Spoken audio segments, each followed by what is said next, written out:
Yes, you did.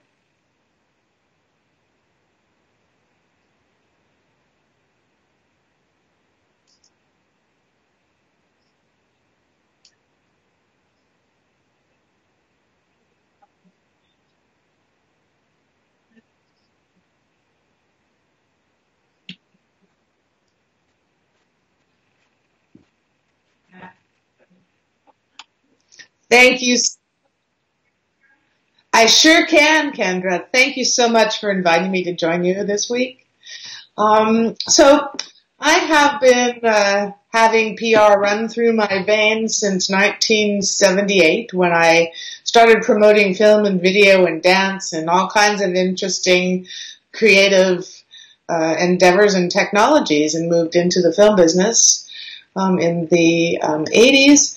And then moved into high tech in the 90s and entered the cannabis industry in the 2000s. And my expertise has always been in launching new, innovative products, technologies, and industries. And so some of the wonderful things I've had the opportunity to work on is I launched the first plasma televisions in the United States.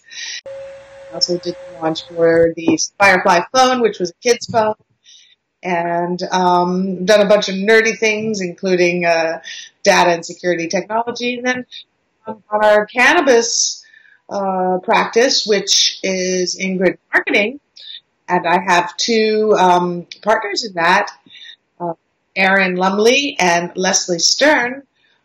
Leslie's an expert in marketing, and Erin is also a PR veteran.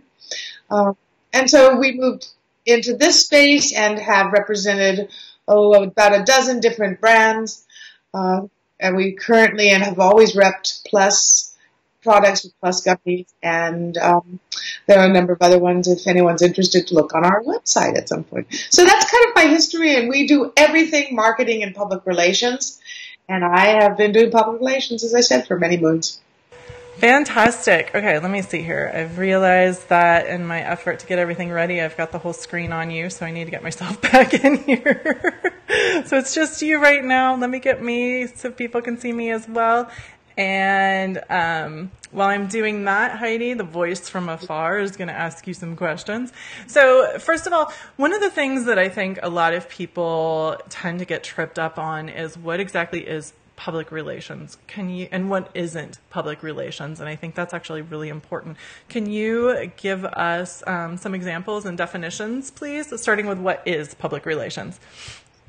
That is a great topic because most people have absolutely no clue how to utilize PR versus marketing versus sales.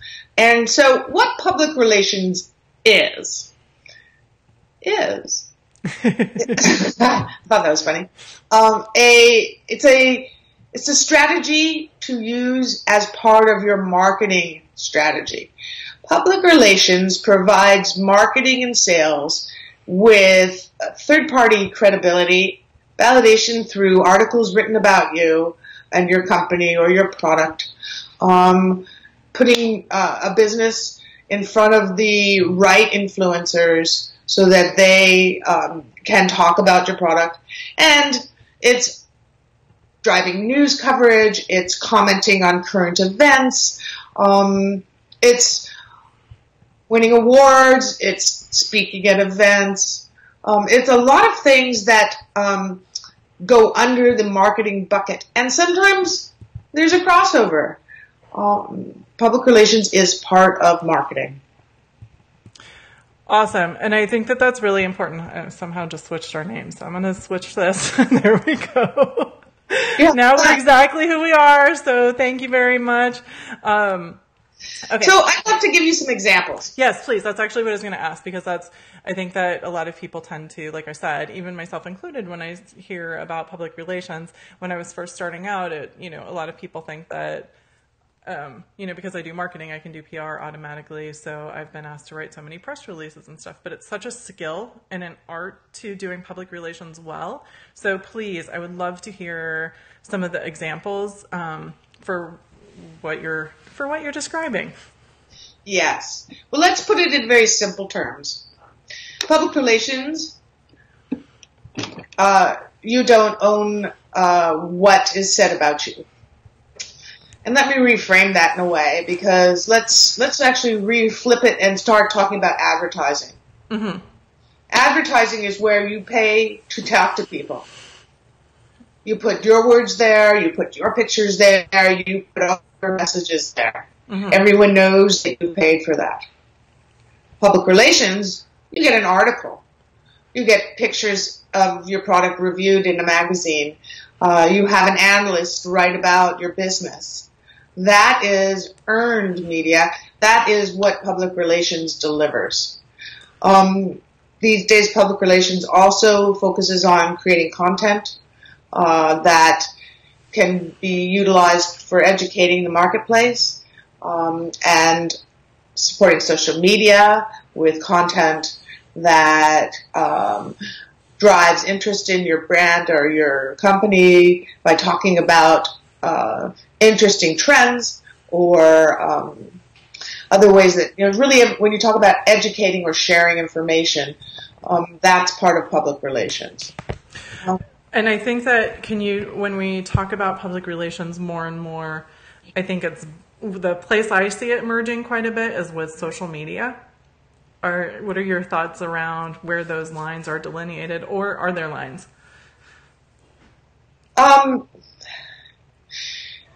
It's an interesting story because at one point there were completely clear delineations between social media and public relations. Mm-hmm. Then they became blended under the public relations umbrella.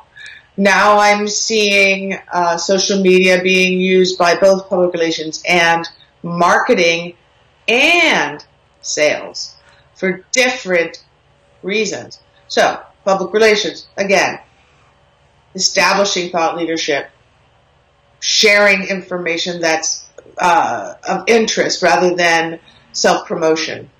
Advertising, self-promotion, right? Uh-huh. And I had one more. Oh, dear. I forgot the other one. Advertising, marketing, sales. And sales. That's correct. Thank you very much. Sales content.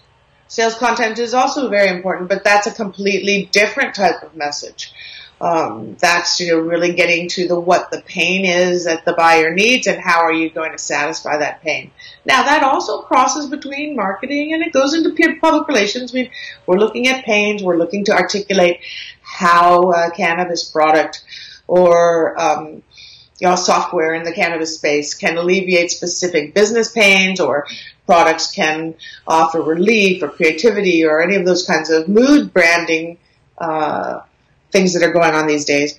Public relations really would be able to get your company covered in articles in vertical and industry publications, Cannabis Business Times, Dope, MG, etc. Or in the mainstream media, Wall Street Journal, New York Times, Entrepreneur, Forbes. It's really subject to your own particular story and what your business goals are. So why would you use public relations, right? Mm-hmm. So, those are other things one has to look at from a marketing perspective. Why would a marketer want to put more money or elbow grease against creating advertising in a billboard situation in a big city to draw attention to themselves, much like Ease had done with their blitz of advertising and billboard marketing campaigns? Or do you use a public relations campaign much like Kikoko does, which positions the company and the brand as something very elegant and very feminine focused and forward, and very lifestyle focused. So there's for different brands, there's different things that you want to try.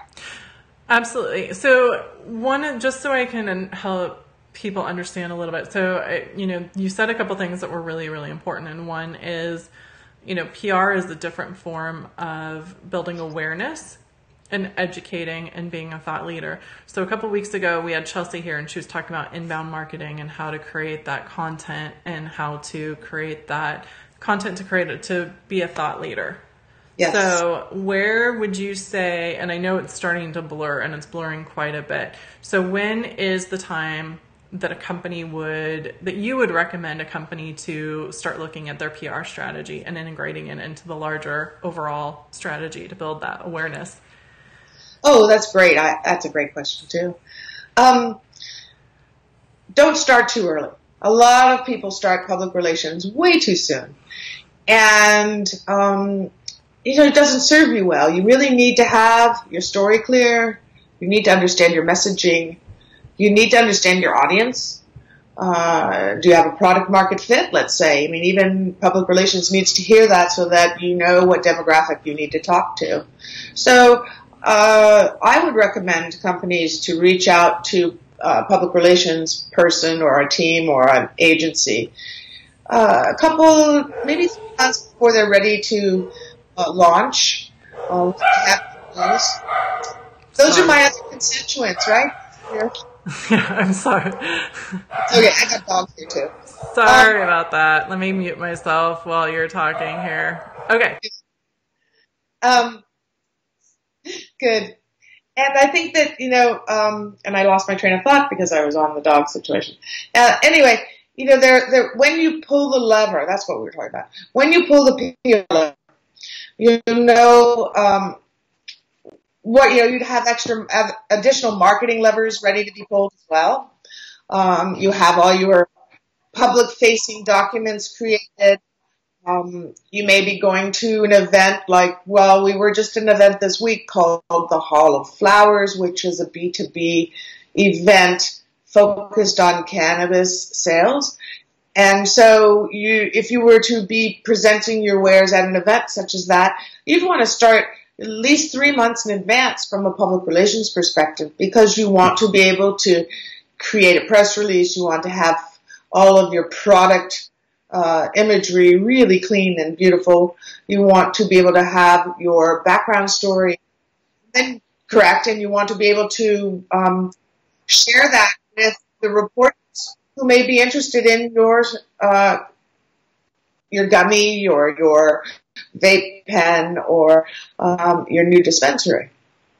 One thing that I found is that a lot of companies, like I said, I used to be handed, okay, well, we need a press release, right? We need to get this out.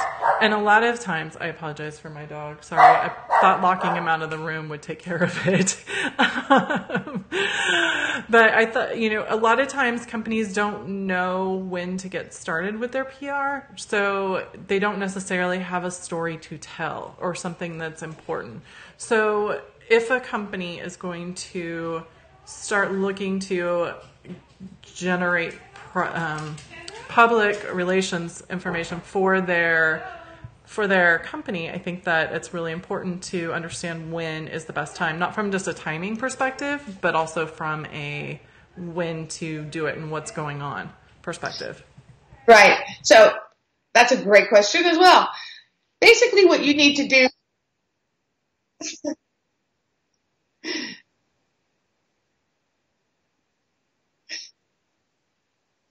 yeah, I agree.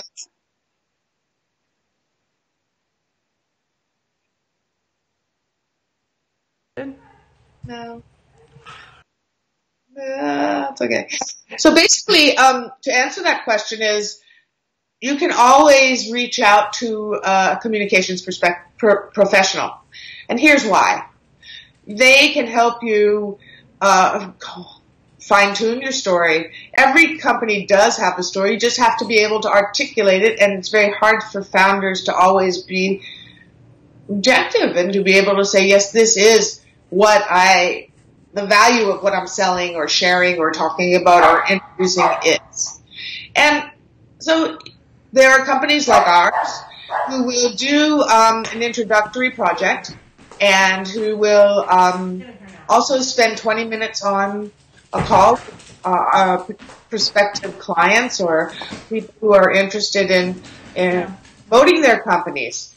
And we'll talk it out with people and figure out where they are in their cycle and offer our counsel on when is the best time to engage.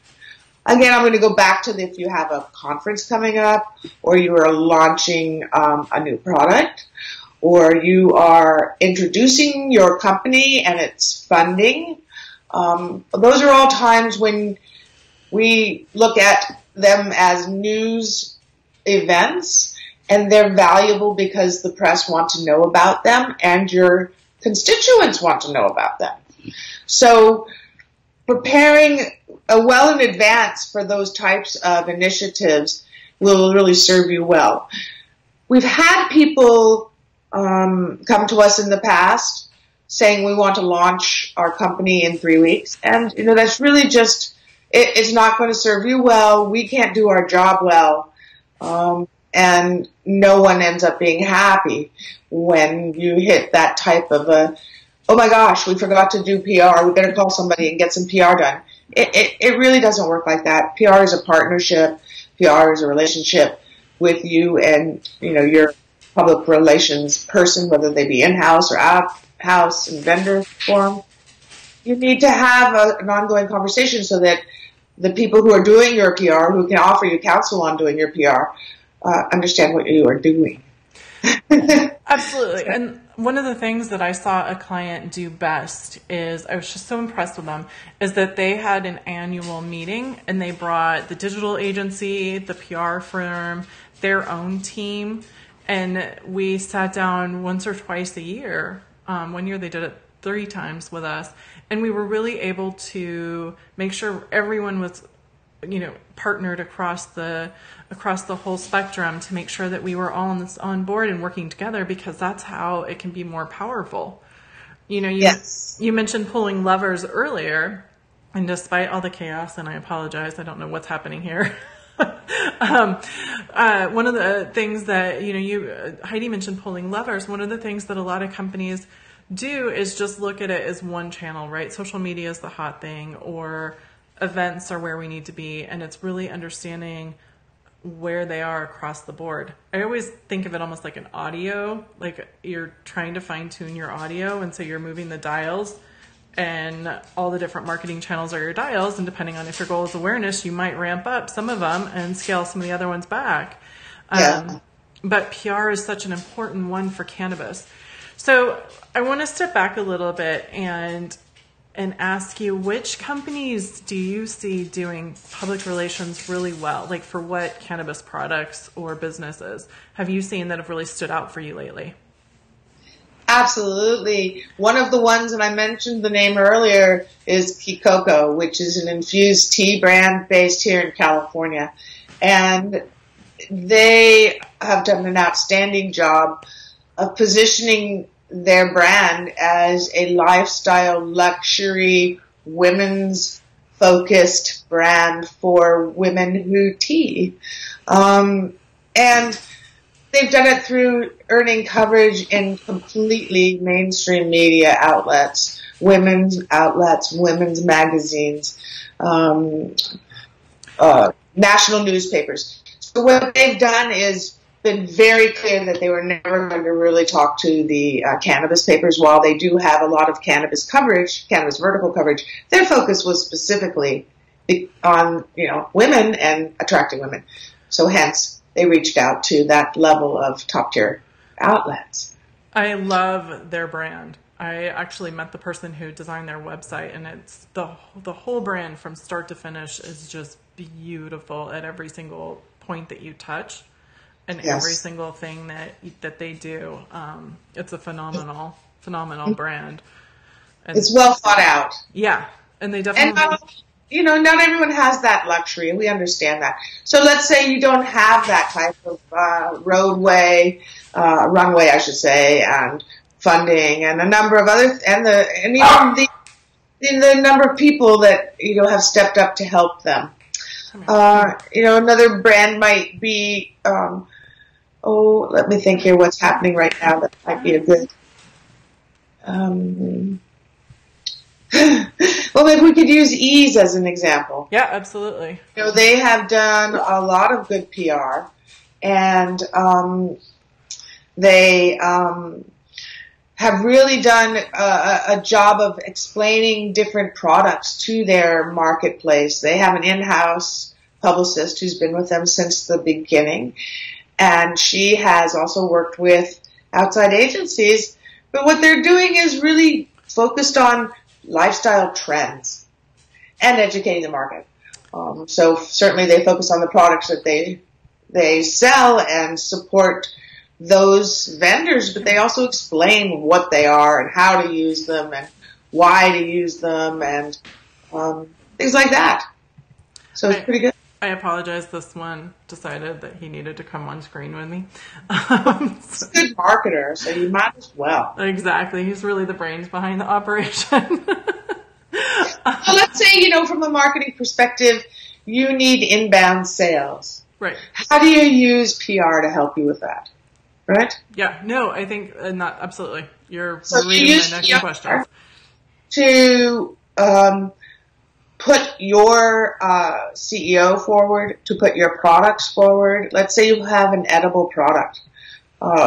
You would use PR to make sure that you were getting reviews and positive reviews so that you can then ship those out or use those for social media, give those to your sales teams, and then also post it, write a blog about it.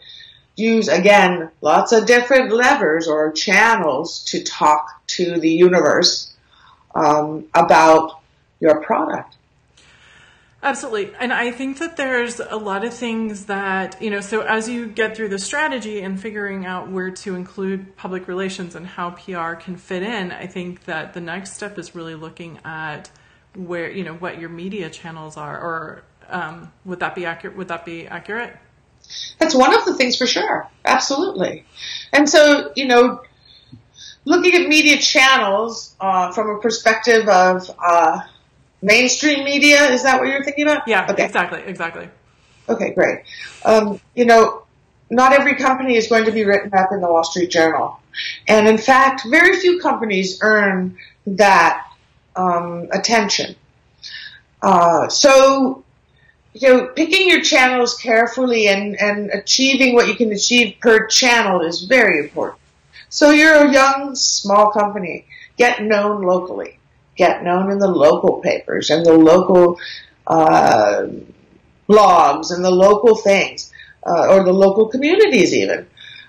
Then, once you become, let's say, a regional player and your products in more dispensaries, for instance, reach out to the statewide media and the vertical media, which means MG Mag is a vertical media.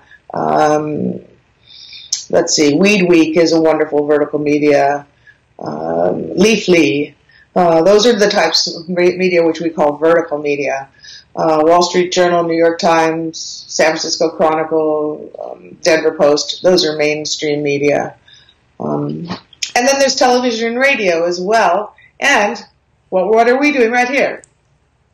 Webinars. Yep. So they're very important to do as well. So these are all different things that are PR tactics. So if someone is looking to get started, and you mentioned, they don't have a big budget, what would you recommend to them to do to get started? If their budget is limited, there are so many tools online that one can get. In fact, you can read about how to write a press release. You can read about how to create a media list. You can read about how to pitch the media. It's all out there. One of the beauties of working with an expert, if you can do that, or at least have expert consulting to support your efforts, is that it's an art, not necessarily a science. And how you pitch, who you pitch, and what you pitch, and what day it is, and what that person may or may not be doing or interested in, it all goes into the mix like a recipe. How important is it to have relationships already set up with the media or with people in the media? Like if you're in a local market and you know who might be covering cannabis companies or topics, say for the Union Tribune, right? And or whatever, Denver Post, whatever market you're in, how do you know, how important is it to start building those relationships with the people covering cannabis topics? It's really important. However, don't be a pest.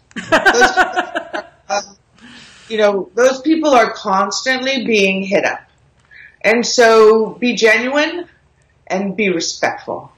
That's so important when you're building relationships. So if you see, for instance, David Downs, who is a very well-known national reporter, is going to be speaking at an event or at a meetup or someplace that you'd have an opportunity to maybe sit with him and have a cup of coffee, that's appropriate. That's how you start building relationships. And you can certainly send email to them or say hello via a social channel like Facebook, if they're on Facebook, to say thank you for your good work. I'm following you. It's always good to be very complimentary. Flattery helps. Yes, indeed. You certainly do get more further along by being very collaborative and complimentary. And they work really hard. The reporters do, and they don't get compensated well for their work. So don't be pushy. Don't demand things from them. You'll immediately turn them off and think about how you'd want to be treated by someone who is trying to sell you something. Because basically PR is sales in its own way. We're selling stories. We're selling ideas. We're selling a first peek at new products. Yeah, it's that intrigue and information, right? Yeah. Let's build the curiosity and tell the story. So imagine, let me just finish one little idea. Yeah. Imagine, if you're the reporter and you were writing a story about Joe Schmo's, I don't know what, vaporizer. You don't want Joe banging on your door every day going, where's my article? Where's my article? How come what happened? If you behave in that way, you will not hit your goal because people, and especially reporters, will be immediately turned off, and they do blacklist people. So be careful. That's really important, and I think that's part of the overall message, right? Is be authentic and be empathetic, right? So empathy goes a really long way. It goes towards your business partners, your clients, your customers, but also really understanding, consider the press and the media a partner in some ways, even though it's an unofficial partnership. Sure they are. Absolutely. And watch what they write. Learn who they are before you even begin to try to share your story with them. Because, if they're writing about, I don't know, migratory birds, they're not going to be interested in cannabis, most likely. You have to be very careful, even if at one point in time they did write about cannabis. It's not a guarantee they're still writing about cannabis or any particular subject matter. They get moved around in their duties and their beats. So pay attention. See what they're putting out that's been written in the past 2 months. Then you'll get a good sense of what they're interested in. Absolutely. And so is that what you would consider the best way to get media coverage for cannabis companies? Well, that's one of the many ways, yes. Those are a few of the many ways. Provide them if you have samples of your products, which I know is a challenge with regulatory in California. Unless you're in California, don't do that. That's right. But, if you're in other marketplaces where you can share, or, you can somehow... the client, the vendor, let me start again. Somehow the reporter could purchase your product. Then, get to know them. Talk to them about what they like about things, what they don't like about things. But don't, again, demand what they think about your own product. It's not about you anymore. You have to know that while you're giving them information and it is about you, you have to own it, that you have to be very generous, as Kendra said, and be very humble in delivering your information. Create conversation, don't lecture. That's really it. Be conversational, not lecturing. It's really, really good advice. And I see a lot of people do that wrong across the board. What would you say? Yes. So I want to circle back a little bit to what makes a good story, right? Because you mentioned product launches, events, around events. One of the things that I see people try and do, and I've had people try and get me to do, is a press release that you're going to be at an event. Is that enough? Sometimes it is. And here's why. If your CEO is speaking at an event, it gets the media aware that your CEO is talking at a specific event and about a specific topic.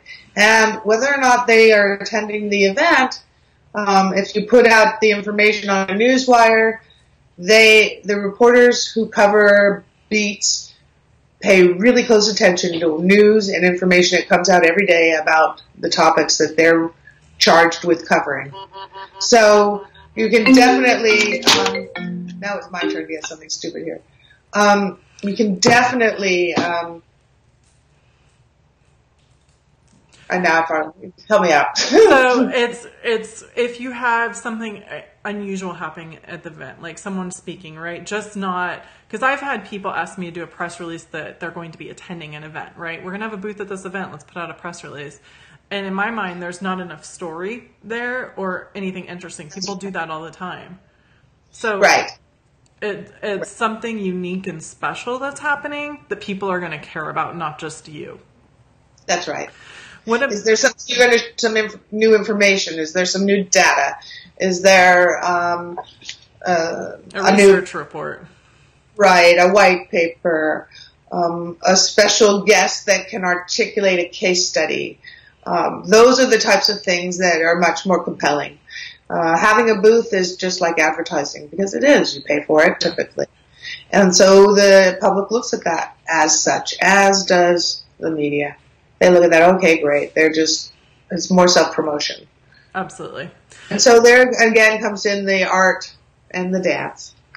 So I want to talk to you, and we didn't really discuss this, so but I know you're ready to talk about it. So what about if there is a crisis, right? We've seen it in the last couple months. There was a big one over the summer. What advice do you have for business owners to be prepared? Because that's what I find the most, is that people just aren't prepared for if something happens. How important is it to be prepared, and what's the best way to respond? Well, it's, on a scale of 1 to 10, and it's an 11 to be prepared. And how to do that is to really spend a lot of time and put a lot of thought to what different crises your particular company may encounter.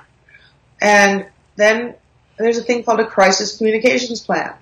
So you write out exactly how the company will respond to any particular communications crisis or any crisis in the company's supply chain or in the product, or if you had put a product out into the marketplace and it tested wrong, and in California you couldn't do that anymore because no product can go in the marketplace after it's not tested and approved. But other markets have different regulations. How do you recall something? What if your shipment gets it's too hot and everything melts? I mean, what are you going to do, right? You're shipping different things across the state. There are so many different crises that one can face running an operation. What if someone embezzles? What if someone steals product? What if your CEO dies accidentally? That happens. So who's the chain of command? Determine who's your spokesperson. Determine where you're going to meet to pull the lever to start your communications during a crisis. The one key thing to remember is get ahead of the crisis with real communications, because if you don't, the media and now the public will write your story for you.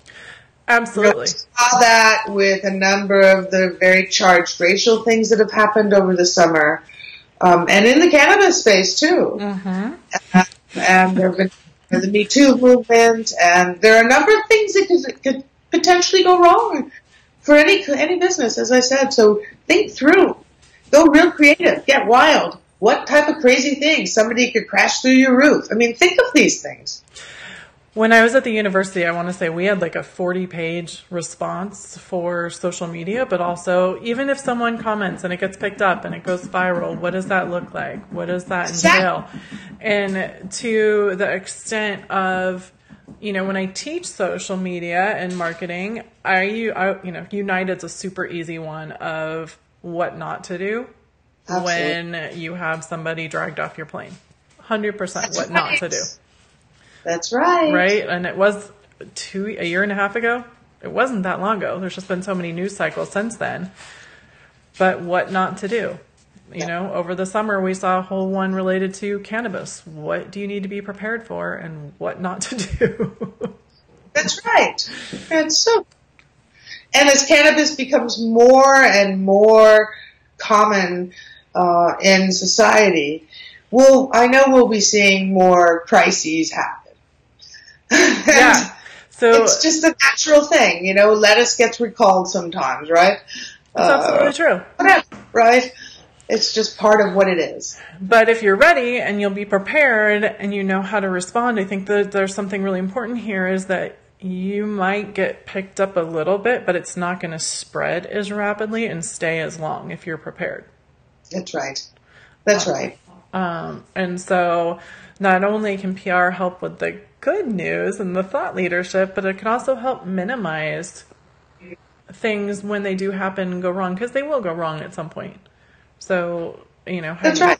Heidi makes some really good points about how to be prepared and what to do and what to be prepared for. Yeah, definitely. I mean, here's another example of a situation that didn't work well. There was a software company that supported many, many, many dispensaries with point-of-sale software. And all of a sudden, one day, they went down. And it really hurt many dispensaries. I believe this was about a year and a half ago. Yeah. And, that particular company never regained because they weren't prepared for the crisis. They did an okay job of managing it, but they weren't prepared. And it came out that it showed. It shows to everyone. Yeah. It's not, you can't pretend. No, not along those lines. You can't, for sure. But I don't want to end on a negative note. I don't want to end talking about crisis. So what do you have like 3 solid tips you would give to someone who is getting ready to, let's say this imaginary company is getting ready to launch a new product, right? Yes. What 3 to 5 tips would you give to someone who's looking to launch a new product, for example, in the cannabis space? Okay. Let's just use for example. Okay. You're launching an edible. Perfect. And you're also a brand new company. Yep. Versus an established edible company. Yes. So we start off with the product market fit. Figure out exactly who your audience will be and create a product that that audience wants. That will support everything you do, from marketing to sales to PR. Do your due diligence, do your research. Then start thinking about your story. And I know we touched on this at the beginning. Why did you start this company? What can you say about what interested you about cannabis? Did you have a personal experience that influenced you and inspired you? Do you come from the tech space and have a mother with Alzheimer's who's finding it helpful to take a low-dose edible? Find what is resonant with your audience, and that's true. Don't say I'm just in the business to make money. It really doesn't resonate with me. That's awesome when people say that. Figure out what the top 3 things you want people to remember about you. That would be called your top 3 messages. Your edible is low dose and low calorie. Your edible is portable and easy to transport. I mean, something along those lines. And whatever your third is, that it's perfect for moms, or it's perfect for dads, or it's ideal for a patient with backaches. Whatever you want to say, so you know what those three things are. And then build your press releases and your materials about your company and about your product around those key messages.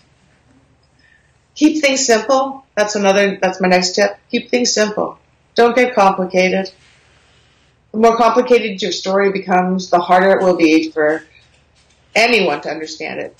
Always remember that you need to talk to the lowest common denominator person. You're not talking, think about, how do you explain your cannabis vaporizer to your grandmother?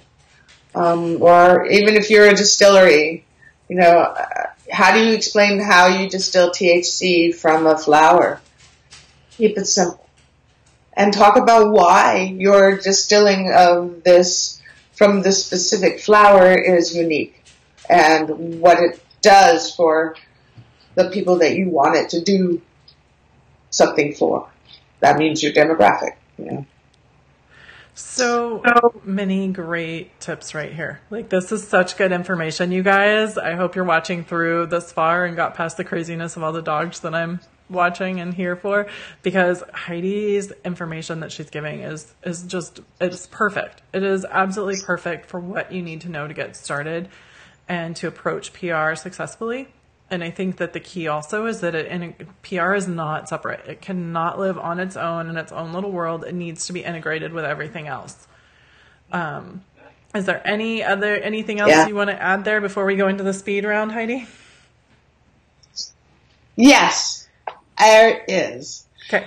I definitely recommend you seek support and help with your public relations, whether that be you reach out to your best friend and say, what I wrote here, does this make sense? Does it offend anyone? How's the tone? Do you understand what I'm trying to say? If you're going to do things on your own, do it, because you can. Write a good press release or find someone who knows how to write.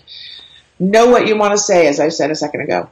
And then be gracious and be considerate when you reach out and start sharing your message with the media. I love it. This is such great information, Heidi. Thank you. All right. We're going to go into the speed round. Thank you for having me. Of course. You ready? And thank you all for watching. Yeah, I know. We're going to go into the speed round, and then I'll give you a chance to talk about how they can find you, okay? Oh, okay. Perfect.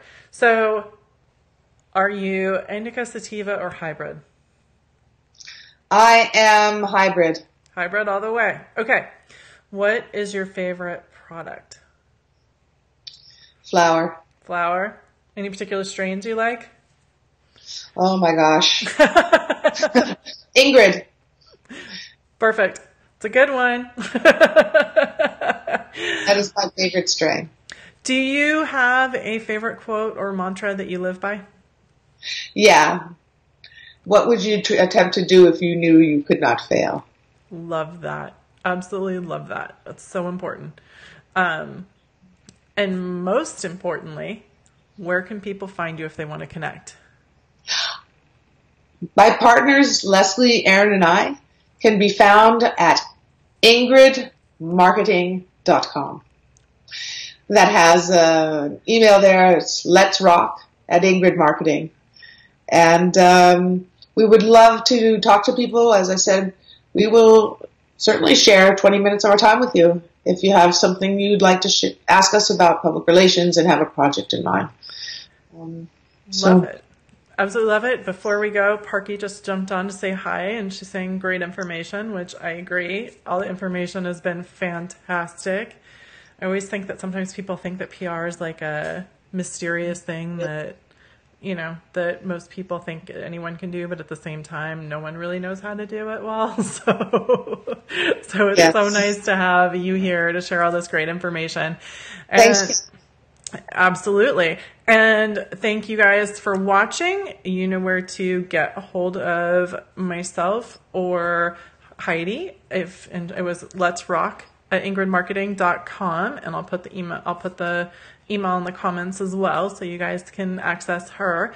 And thank you so much for joining us. We'll be back next week, 2 p.m. And next week's topic is customer relationship management. It's absolutely critical.